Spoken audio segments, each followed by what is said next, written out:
push them away, the more that you're stuck in my brain, the more I mentally undress like confetti.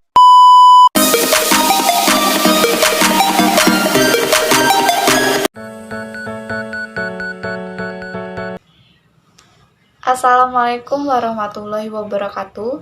Perkenalkan, nama saya Suci Wijayanti dengan NIM 21FI03037.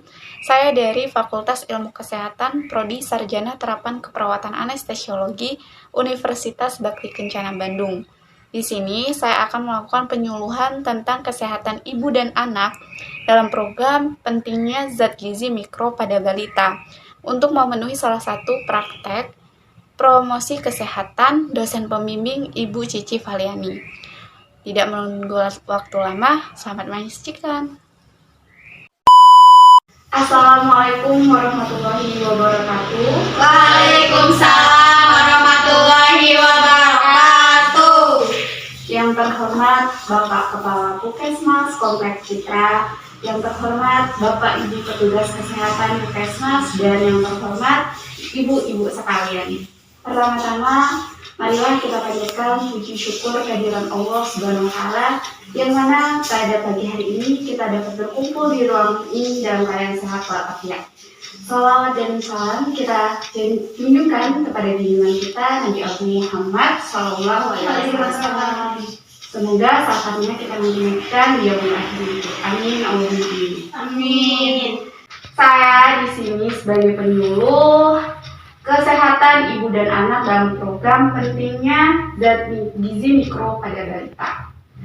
Nah, sebelum saya akan menjelaskan materi-materi ini, saya akan membagikan website kepada ibu-ibu sekalian.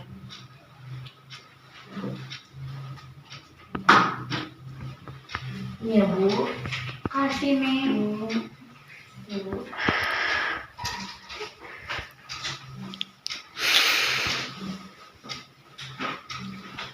Nah, di website tersebut kita akan membahas tentang gizi seimbang untuk balita. Selanjutnya ada jenis dan bentuk makanan dari balita, dan ada juga dampak kekurangan nutrisi pada balita, menu seimbang pada balita. Sebelumnya, ibu-ibu sekalian di sini pasti mempunyai anak balita. Usia berapa ya, Bu ya? Punya adanya 3 tahun. Oh, Nah, 3 tahun masih kecil. Oh, masih kecil, Bu. Nah, di sini masa balita itu adalah periode perkembangan fisik dan mental yang pesat. Pada masa otak ini, balita telah siap menghadapi berbagai stimuli seperti belajar berjalan dan bicara lebih lancar. Nah, gizi seimbang ini adalah susunan pangan sehari-hari yang mengandung zat gizi dalam jenis dan jumlah yang sesuai dengan kebutuhan balita ibu. Nah, komponennya itu cukup secara kuantitas, cukup secara kualitas, mengandung zat gizi seperti energi, protein, lemak, karbohidrat, vitamin, dan mineral. Nah, yang kedua ini kan ada penjelasan tentang jenis dan bentuk makanan ya, Bu ya.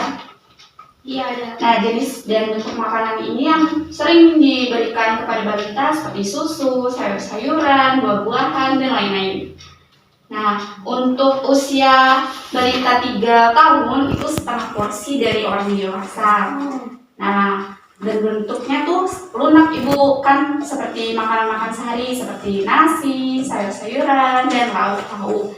Nah, untuk di garis bawahi lagi ya, Bu ya, ibu-ibu kan pasti sering memasak daging tuh. Nah, usahakan dagingnya itu dimasak dengan sudah matang dan usahakan sudah lembut atau udah ya, Bu ya, agar mudah dikunyah dan dicerna oleh balita ibu.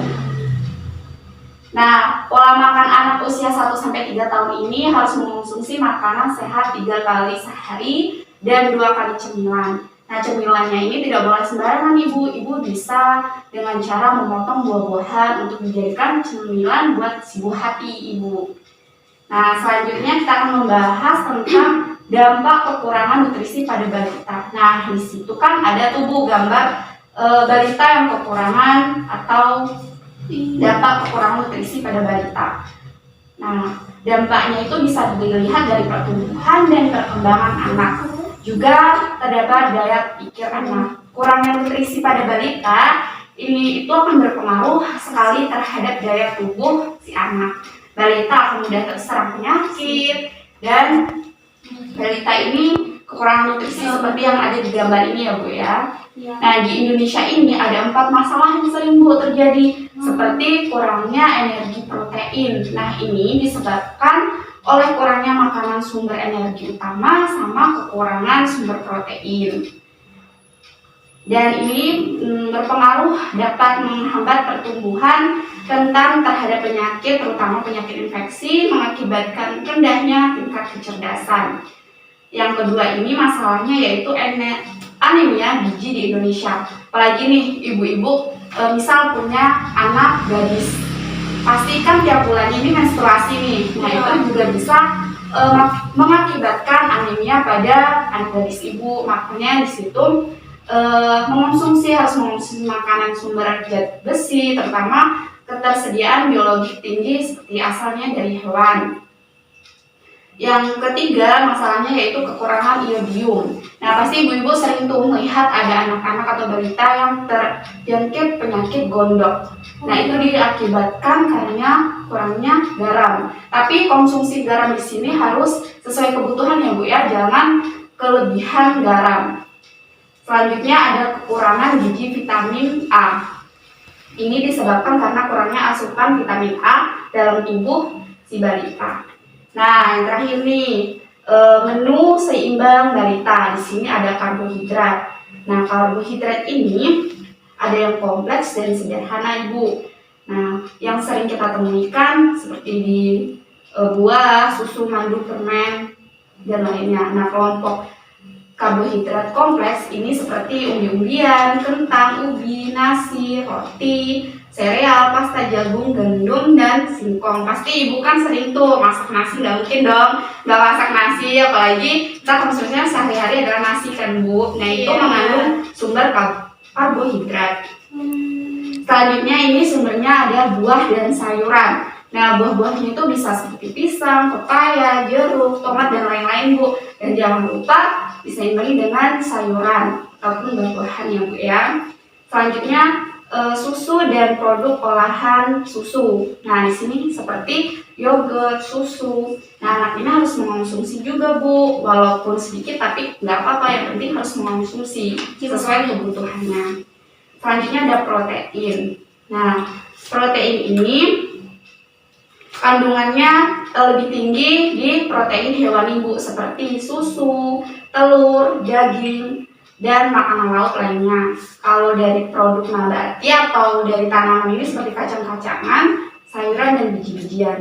Selanjutnya ada menu seimbang lemak dan gula.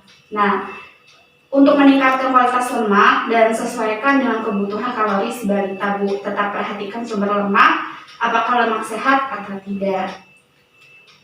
Sebelum saya menutup, apakah ada pertanyaan Bu sebelumnya yang kurang jelas dari materi yang telah saya sampaikan? Saya. Oh baik Ibu, apa ya Bu pertanyaannya? Tadi kan Adit itu nyebutkan kalau misalkan balita tuh harus diberikan makanan yang lembek-lembek seperti itu ya.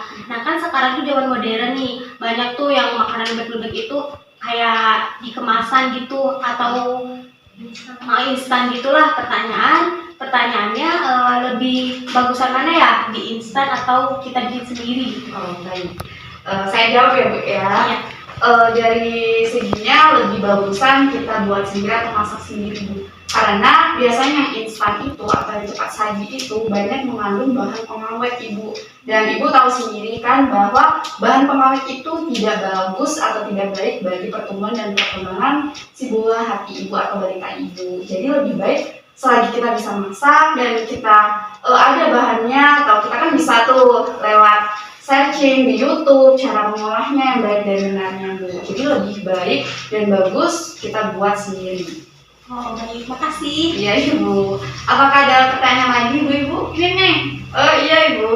Gimana Bu? Ini Neng, kan ada 4 masalah ya, yang kekurangan iodium, yang kaki. Itu tuh nantinya jadi penyakit apa Neng? Kan kalau kalau udah jadi penyakit apa bisa sembuh itu anaknya? Oh iya Ibu.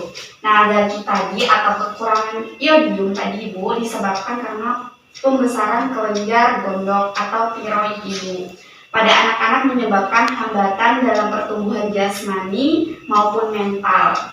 Nah ini tuh menampakkan diri berupa keadaan tubuh yang cebol, terus dungu, terus terbelakang atau bodoh. Kasihan. Bu, penanggulangan masalah gagi secara khusus dilakukan melalui pemberian kapsul minyak beriodium kepada semua wanita usia subur dan anak sekolah di daerah endemik. Nah, secara umum pencegahan gagi dilakukan atau diberikan melalui iodisasi garam dapur, begitu Ibu. Jadi kita melakukan pemberian itu sesuai dengan kebutuhan si balita Ibu, tidak boleh kurang dan tidak boleh lebih. Jadi bisa sembuh. Iya Ibu. Oh iya. Kan kita harus melakukan pencegahan gitu Bu, biar si anak ini tahu dan tidak terjangkit si penyakit gondok atau gagi ini. Iya. Iya kasih Neng. Iya Ibu. Apakah ada pertanyaan lagi Bu? Sudah cukup. Sudah cukup. Baik Ibu. Nah, sebelum saya menutup, nah di sana di leaflet itu terdapat pertanyaan Ibu atau kuesioner. Ibu bisa menjawabnya dan nanti setelah Ibu menjawab, Ibu bisa berikan ke saya atau petugas kesehatan ya Bu ya. Nah, di sana itu ada pertanyaan, apakah Anda tahu sumber makanan yang mengandung karbohidrat yang tadi yang saya jelaskan dan di leaflet ini kan udah ada kan Bu ya, apa saja sumber karbohidrat. Terus yang kedua ini, apakah Anda tahu sumber karbohidrat selain nasi? Nah, tadi kan ada Ibu udah jelaskan. Terus apakah Anda tahu bahan makanan sumber protein? Nah, terus selanjutnya sebutkan sumber protein apa saja yang Anda ketahui. Dan yang selanjutnya, apakah Anda memberikan sayuran dan buah-buahan untuk anak Anda? Dan terakhir, mengapa Anda memberikan sayur dan buah untuk anak Anda? Itu ya Bu ya. Ada 6 pertanyaan, mohon dijawab ya Bu. Baik, saya tutup ya Bu ya penyuluhan hari ini. Baik, terima kasih Ibu atas waktunya telah datang di penyuluhan ini. Apabila ada kekurangan atau kesalahan kata, saya mohon maaf. Kepada Allah saya mohon ampun. Saya akhiri billahi taufiq wal hidayah. Wassalamualaikum warahmatullahi wabarakatuh. Waalaikumsalam warahmatullahi wabarakatuh. 언제쯤일까 다시